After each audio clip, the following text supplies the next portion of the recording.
Alam ba ninyo ba'y mamarag? Si Fidel Valdez Ramos o mas kilala sa bansag na Tabaco ay ipinanganak sa Asinan, Pangasinan. Anak siya ni Foreign Affairs Secretary Narciso Ramos, isa siyang West Point graduate.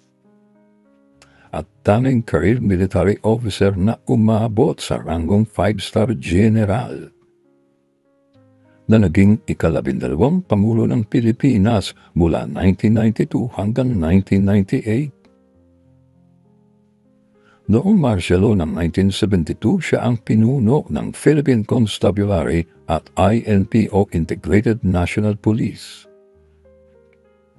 Kinaharap niya ang matitinding pagsubok, rebelyong at kriminalidad. Ngunit nanindigan siyang sundin ang batas kahit minsang mapulaan.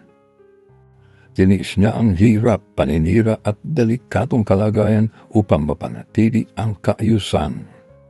Bilang Pangulo, isinulong niya ang Philippines 2000 na ang layunin ay mapaangat ang ekonomiya at maabot ang industrialisasyon.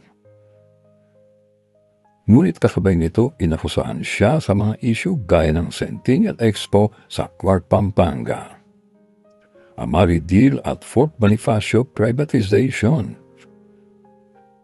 Ang tugon niya, walang perpektong leader, pero siya'y nagsilbi ng may malasakit at integridad. Sa kabila ng mga batikos, kinilala siya bilang simbolo ng disiplina. Pumanaw siya noong July 31, 2022 sa edad na 94 sa Makati. Si FDR o Tabaco ang presidenteng may karisma by mamarag.